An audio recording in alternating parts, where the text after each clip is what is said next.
నమస్తే. నేను ప్రశాంత్. జగన్మోహన్ రెడ్డి ఈరోజు ఒక ప్రెస్ మీట్ అయితే పెట్టడం జరిగింది. లిక్కర్ స్కామ్ కేసులో ఆల్రెడీ 7 అరెస్ట్ అయితే అయ్యారు.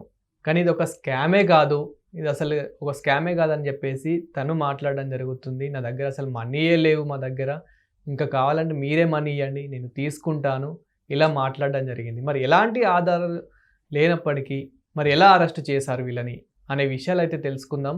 దీని గురించి అయితే మాట్లాడేందుకు ప్రస్తుతం మనతో పాటు సీనియర్ పొలిటికల్ అనలిస్ట్ డివిఎస్ గారు ఉన్నారు. నమస్తే అండి. నమస్తే.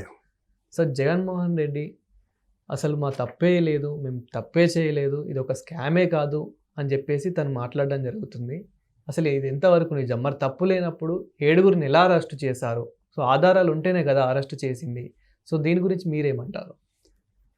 బంగారంపై మాట్లాడా? ప్రెస్ మీట్లో బంగారం గురించి అసలు ఏమైనా చెప్పాడా? లేదు. రియల్ ఎస్టేట్లో పెట్టుబడుల గురించి చెప్పాడా? హాస్పిటల్స్లో పెట్టుబడుల గురించి చెప్పాడా?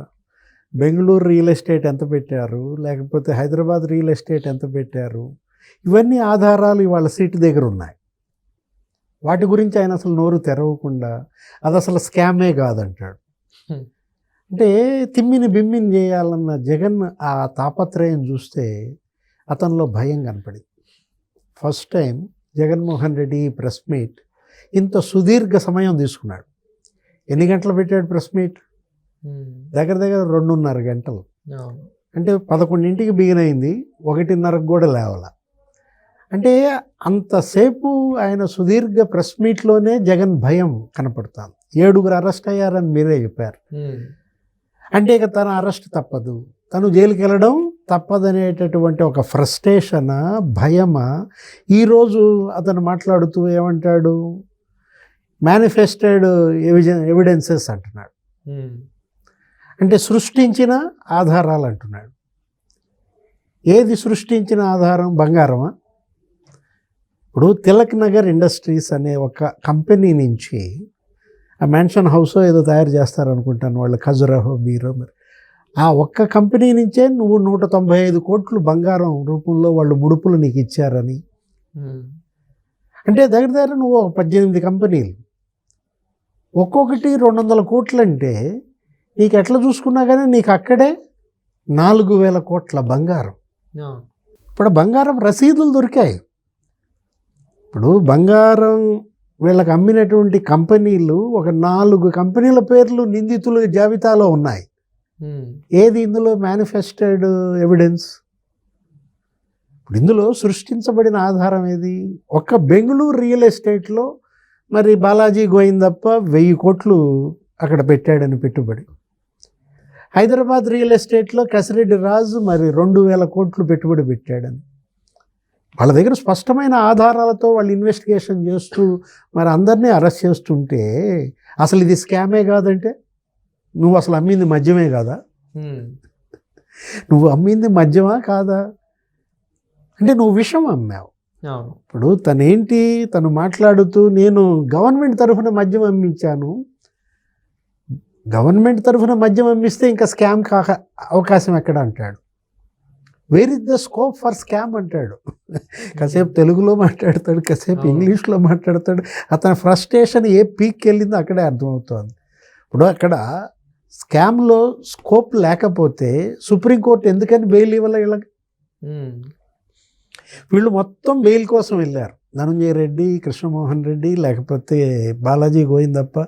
నీకు హైకోర్టు దగ్గర నుంచి ముందస్తు బెయిల్ తిరస్కరణ, బెయిల్ తిరస్కరణ, మళ్ళా సుప్రీంకోర్టు తిరస్కరణ, కింద కోర్టు నుంచి నీకు అత్యున్నత న్యాయస్థానం దాకా వీళ్ళ బెయిల్స్ తిరస్కరించటమే కాదు, వెళ్ళి వాళ్ళకి సహకరించండి, అరెస్ట్ చేయండి లేకపోతే అని కోర్టులు ఆజ్ఞాపించాయంటే ప్రాథమిక ఆధారాలు ఉన్నాయి కాబట్టి వాళ్ళ సుప్రీంకోర్టు ఈ కేసుని మరి నిశితంగా గమనిస్తోంది. ఆధారాలు లేవని ఆయన ఎలా చెప్తాడు? ఇప్పుడు మనం అడిగింది అదే క్వశ్చన్. అతను గోల్డ్ గురించి నోరు తెరవకపోతేనే నీకు అర్థమైపోలా అవును ఏది ఎంత ఆధారాలు ఉన్నాయో. తను ఏమంటాడు? ఎప్పుడో 2014-19 మధ్య చంద్రబాబు హయాంలో లిక్కర్ గురించి మాట్లాడతాడు. ఆ తర్వాత నువ్వు ముఖ్యమంత్రి అయ్యావు 5 ఏళ్ళు. ఏం చేసావు 5 ఏళ్లలో? వాళ్ళని నువ్వు ఎందుకని అరెస్టులు చేయలేదు? ఇప్పుడు వీళ్ళు సంవత్సరంలో ఎంతమందిని అరెస్ట్ చేశారు? ఒక్క లిక్కర్ దాంట్లో 7 అన్నావు కదా, మరి నువ్వు 5 ఏళ్లలో వాళ్ళ లిక్కర్ దాంట్లో ఒక్కళ్ళని అరెస్ట్ చేయలేదే? ఇలా మాట్లాడుతూ కావాలనే కేసులు పెడుతూ మమ్మల్ని అరెస్టు చేస్తున్నారు, ఒక విధంగా కక్షపూరితంగానే మమ్మల్ని అరెస్టు చేస్తున్నారు అంటూ మళ్ళీ మా దగ్గర అసలు మనీ లేవు, మా దగ్గర స్కామ్ చేస్తే ఎంతో మనీ ఉండాలి కదా, సో మనీదే లేవు, చంద్రబాబు అంటేనే మనీ అంటేనే చంద్రబాబు గారు, సో తన దగ్గర నుంచే మేము మనీ తీసుకోవాలి, మనీ ఇవ్వండి మాకే, మేమే పార్టీని మంచిగా రన్ చేసుకుంటాము అని ఇలా ఎందుకు చెప్తున్నారు? అయితే జగన్మోహన్ రెడ్డి దగ్గర మనీ లేదంటే జనం నమ్ముతారు అనుకుంటున్నారు. పక్కున నవ్వుతున్నారు. ఇప్పుడు జగన్మోహన్ రెడ్డి దగ్గర మనీ లేదు అంటే ఇప్పుడు ఎవరు నమ్ముతారు? అదే అందరూ అంటోంది. ఇవాళ తను ఒకటి జనం నమ్మినా నమ్మకపోయినా జగన్ మనస్తత్వం ఏంటి ఆయన చెప్పాల్సింది చెప్తాడు. నీ కర్మ, నమ్మితే నీ కర్మ, నమ్మకపోతే నీ కర్మ అన్నట్టుగా దట్ ఈజ్ జగన్మోహన్ రెడ్డి అన్నమాట. తను నిన్న మాట్లాడుతూ మనం చూసాం ఏంటి, అసలు డిస్టిలరీలన్నీ చంద్రబాబే ఇచ్చాడు, నేను ఒకదానికి డిస్టిలరీకి పర్మిషన్ ఇవ్వలేదంటాడు. ఇప్పుడు 20 డిస్టిలరీల్లో 14 డిస్టిలరీలకు చంద్రబాబే పర్మిషన్ ఇచ్చాడు, ఆయనే ఎంపానల్మెంట్ కూడా చేసింది ఆయనే, నాకేంటి సంబంధం అంటాడు. అదాన్ డిస్టిలరీ ఎవరిది? అదాన్ డిస్టిలరీ చంద్రబాబు హయాంలో ఉందా? లీలా డిస్టిలరీ ఎక్కడిది? ఆ B9 అనేది ఎక్కడిది? అంటే లేని డిస్టిలరీలని నువ్వు పేపర్ మీద చూపించి ఉన్న డిస్టిలరీలని కబ్జా చేసి నువ్వు అక్కడ ఈ నాసిరకం మద్యం తయారు చేసి ప్రజల ఆరోగ్యాన్ని చెడగొట్టావే. అదేమంటే తన హయాంలోనే ప్రజలు ఆరోగ్యంగా ఉన్నారని చెప్తాడు. 30,000 మంది చనిపోయారు ఈ మద్యం దాగి. అంటే 54% మంది లివర్ దెబ్బతింది, 52% మంది కిడ్నీస్ దెబ్బతిన్నాయి అని చెప్పి ఆరోగ్యశ్రీ, ఆయుష్మాన్ భవ ఒక 3 సభ్యుల ప్యానల్ రిపోర్ట్ ఇచ్చింది. అంటే ఇవాళ జగన్మోహన్ రెడ్డి ఇంకా మళ్ళా రకరకాలుగా మాట్లాడుతూ ఏమంటాడు, ధనుంజయ రెడ్డి చాలా నిజాయితీపరుడు అంటాడు, కృష్ణమోహన్ రెడ్డి అసలు మామూలు నిజాయితీపరుడు కాదంటాడు. నిజాయితీపరులు అయితే వాళ్ళ జైలుకి వెళ్ళాల్సిన పరిస్థితి ఎందుకు వచ్చింది? పిఎస్ఆర్ ఆంజనేయులు ఒక పెద్ద నిజాయితీపరుడు అంటాడు. కాదంబరి జత్వానీ కేసులో, కిడ్నాప్ కేసులో అరెస్ట్ అయ్యి జైల్లో ఉన్నటువంటి పిఎస్ఆర్ ఆంజనేయులు అసలు ఆఫీసర్లందరిపైన కక్ష సాధిస్తున్నారు. అంటే ఇవాళ నిన్ను నమ్ముకుని నీ కోసం వాళ్ళు బలయ్యారు. నువ్వేదో 30 ఏళ్ళు నువ్వే ముఖ్యమంత్రిగా ఉంటావు, నువ్వేదో ఊడబడుస్తావు, వాళ్ళని ఏదో పెద్ద పెద్ద పోస్టుల్లో పదోన్నతులు ఇస్తావు అని చెప్పి నువ్వు చెప్పిన అడ్డమైన ప్రతి పని చేశారు. దాని ఫలితం ఇవాళ అనుభవిస్తున్నారు. అంటే ఐఏఎస్లు, ఐపీఎస్లు జైళ్ళకి వెళ్ళడం అనేది జగన్మోహన్ రెడ్డి అప్పుడు తండ్రి హయాంలో ఐఏఎస్లను జైలుకు పంపాడు, ఇప్పుడు తన హయాంలో ఐఏఎస్లు, ఐపీఎస్లను జైలుకు పంపాడు. అంటే ఇతనికి ఉన్నటువంటి ఆ ధనకాంక్ష ఏది, ఆ ధనోన్మాదం, ఆ డబ్బు ఆశతో ఎంతమంది జీవితాలను ఇలా నాశనం చేశాడు. నా దగ్గర డబ్బు లేదంటే ఎవరు నమ్ముతారు? ఇప్పుడు అతను మాట్లాడుతూ రకరకాలుగా విన్యాసాలు, రకరకాలుగా మరి హావభావాలు, అంటే ప్రజల్ని నమ్మించే ప్రయత్నం, మళ్ళా మసిబూసి మారేడుకాయ చేయాలన్న అతని తాపత్రయం. చంద్రబాబు ఇవాళ నీపై కక్ష సాధించుకునేది ఏముంది? నీపై కక్ష సాధించాలంటే వీళ్ళందరిని అరెస్ట్ చేయాల్సిన పనే ఉంది, ముందే నిన్ను అరెస్ట్ చేసేయచ్చుగా.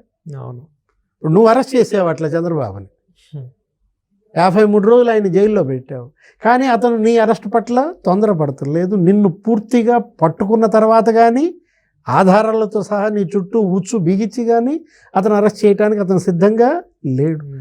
ఇప్పుడు ఆర్థిక సంక్షోభంలో ఈ రాష్ట్రం ఇరుక్కుపోయిందంటాడు, అప్పుల గురించి మాట్లాడతాడు. నువ్వు చేసిన అప్పులు ఇవాళ వీళ్ళు తీరుస్తున్నారు. ఇప్పుడు 2 లక్షల కోట్లు కాంట్రాక్టర్లకు అతను పెండింగ్ పెట్టాడు, వీళ్ళు అప్పులు తీరుస్తున్నారు. చంద్రబాబుని అరెస్ట్ చేసిన అధికారి అతనికి కూడా ఇతను జీతం ఇవ్వాల, అదనపు జీతాల కింద ఇవ్వాల్సినటువంటి ఆ కొల్లి రఘువీరారెడ్డికి ఆ డబ్బు కూడా మొన్న చంద్రబాబు రిలీజ్ చేశాడు. అంటే తన అరెస్టుకి దోహదపడ్డ ఆఫీసర్కి ఇవ్వాల్సిన డబ్బు కూడా పెండింగ్ జగన్ పెడితే చంద్రబాబు రిలీజ్ చేశాడు. కేంద్రం యొక్క 94 పథకాలకి 9,000 కోట్లు ఇవ్వకుండా ఎగ్గొడితే వాళ్ళు క్లియర్ చేశారు. అదేమంటే కాగ్ చెప్పింది అంటాడు. కాగ్ ఏం చెప్పింది? ఆర్థిక విస్ఫోటనంలో ఆంధ్రప్రదేశ్ అని జగన్మోహన్ రెడ్డి పరిపాలనని కాగ్ దుమ్మెత్తి పోసింది. ఒక రకంగా అతను ఇవాళ భయపడి పెట్టిన ప్రెస్ మీట్గా దీన్ని చూడాలి. జైలు భయం ఇవాళ జగన్ని తరుముకొస్తోంది. Thank you sir. నమస్తే.